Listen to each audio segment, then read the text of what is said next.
Bem, boa tarde. Sou o professor Rogério. Na última aula, nós trabalhamos o que é o contrato social, né? O que nós chamamos de contratualismo.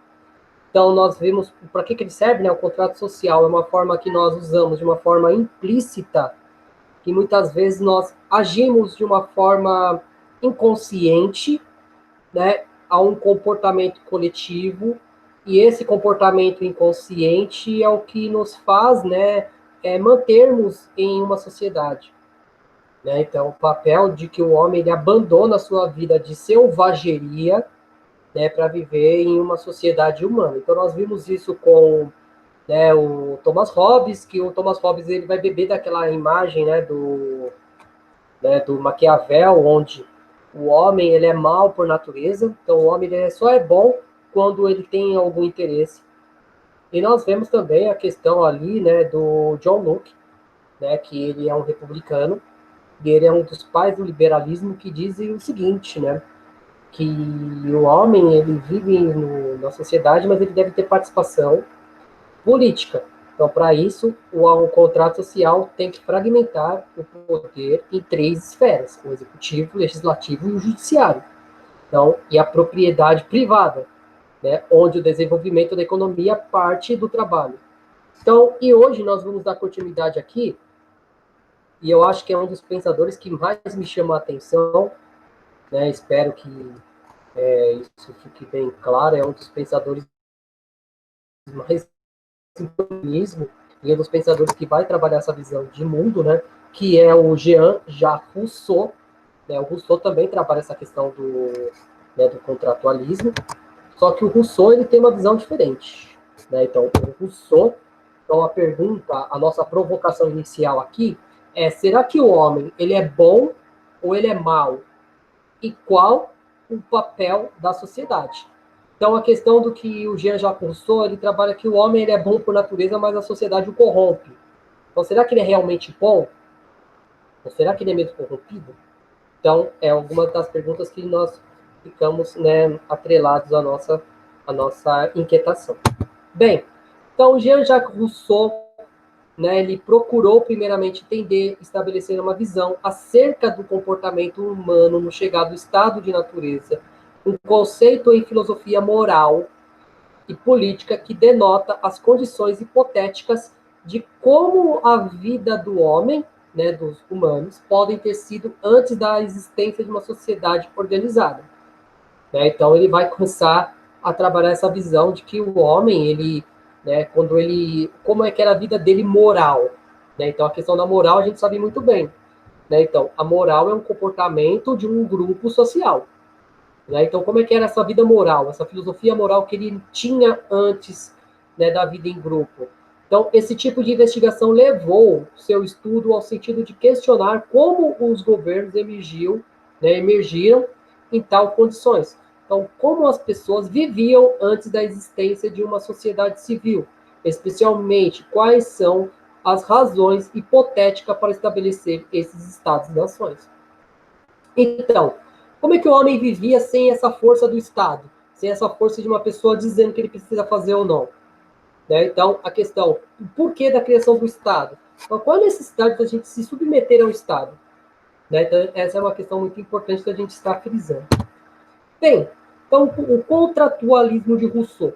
Rousseau teoriza ainda que o Estado é selvagem, seria o terceiro estágio do desenvolvimento humano, um estado intermediário entre, um lado, né, o estado de animalidade e o estado semelhante ao de macacos, e de que, do outro lado, a sociedade, né, era uma sociedade decadente. Né? Então, o estado selvagem, né, sendo o estado de melhor otimização das qualidades morais, ainda não corrompidos, mas suficientemente organizado. Então, o que é esse estado de selvageria? Né? Então, a questão da piedade, a questão de que o homem, quando ele vivia no estado de primativo, no estado primata, né, ele era piedoso, ele gozava de compaixão. Né? Então, a questão de me compadecer com o sofrimento do outro. Já no estado de sociedade, nós estamos, né, pouco se lixando com o que está acontecendo com nossos semelhantes. Então, a questão do quê? Que o homem, ele é corrompido por uma sociedade que busca o sucesso. E isso minimizando os impactos, né, da compaixão com os outros indivíduos. Bem, então, a importância do contrato social, pois os homens, depois de terem perdido sua liberdade natural, quando o coração ainda não havia sido corrompido, existindo a piedade natural, aquilo que nós chamamos de compaixão. Então, necessitariam ganhar em troca a liberdade civil, sendo tal contrato um mecanismo para isso. Então, o que é essa liberdade civil? O Estado que tome conta daqueles necessitados.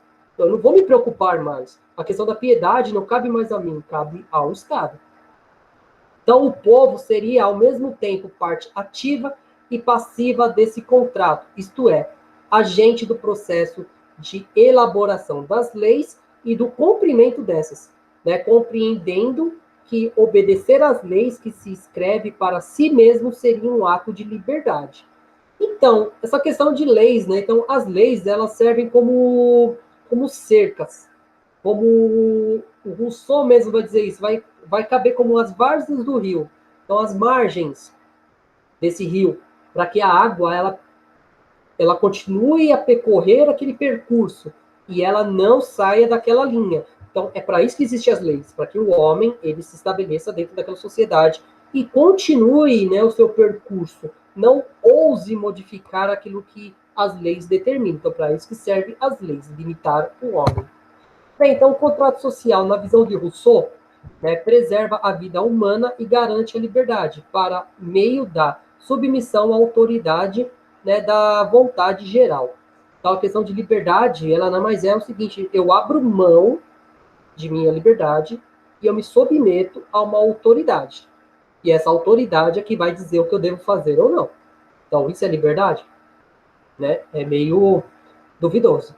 Então, isto garantiria a liberdade na medida em que a decisão é geral, portanto, o indivíduo, né, fazendo parte de uma decisão, não está subordinado à vontade do outro, mas sendo parte, né, da autoria coletiva da lei. Então, aí é que está o problema que nós devemos pensar sobre o pensamento do Rousseau. Nós somos questionados a elaboração dessas leis. Então, a questão da decisão. Então, portanto, o indivíduo, né, ele pode se colocar acima dessas leis ou ele pode interpretar essa lei de uma forma onde ele não seja tão prejudicado. Então, esse é um propósito meio, né, conturbado dessa questão do contrato social. Então, aqui nós temos uma imagem, né, que eu acho que é importante a gente frisar. A primeira coisa que vem na nossa cabeça é a questão do quê? Da revolução. Né? Então, nós somos livres, né? Só que para que nós sejamos livres, nós precisamos lutar por essa liberdade. Então, a questão das leis. As leis nos impedem de nos revoltarmos.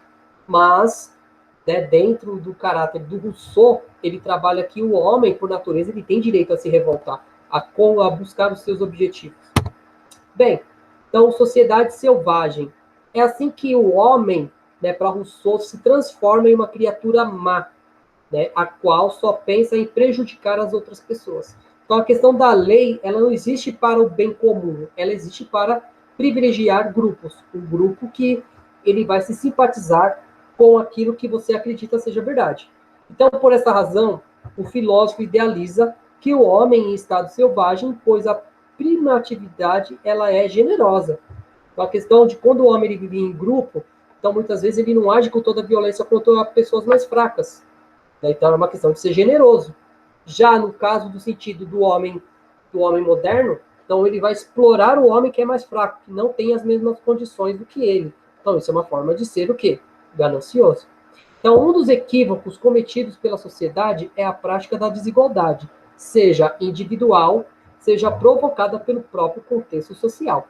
Então a desigualdade, então nós geramos uma pirâmide social onde os mais prejudicados ficam na base, sustentando os mais poderosos. Só que chega um certo momento que esses mais fracos vão se revoltar.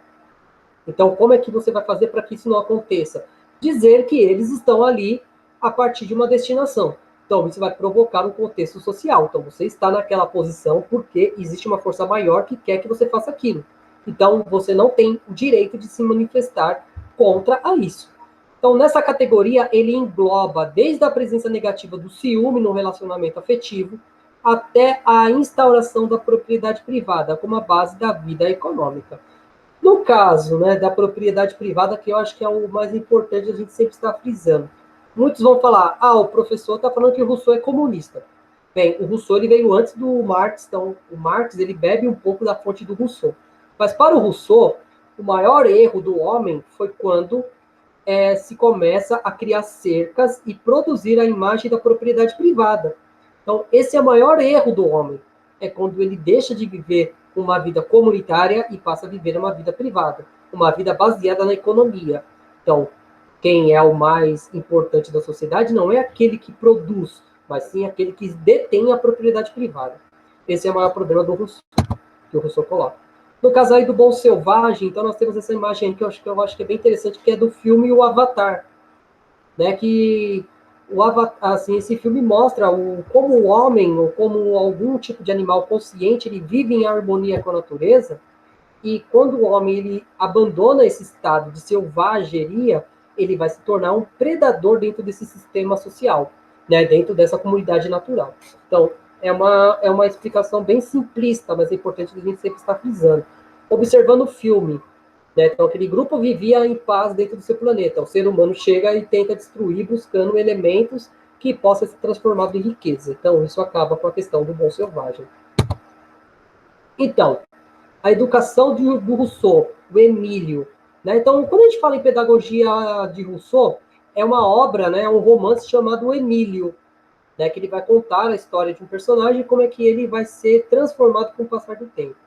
Então, fiel aos seus princípios, segundo o qual o homem nasce naturalmente bom, Rousseau estima que é preciso partir dos instintos naturais da criança para desenvolvê-los. Né? Então, o homem, ele nasce bom. Então, uma criança, ela com a sua inocência, quando você educa aquela criança para manter a sua essência, ela vai permanecer boa. Né? Então, a educação negativa, essa propõe o filósofo, no qual o papel, né, preceptor do professor é, sobretudo, de preservar a criança, deveria substituir a educação positiva para a forma a inteligência e a prematuramente e impensadamente. Então, a questão do quê? De que o professor ele deveria incentivar a criança a manter essa essência e não buscar uma inteligência que vai voltar à produção de riqueza.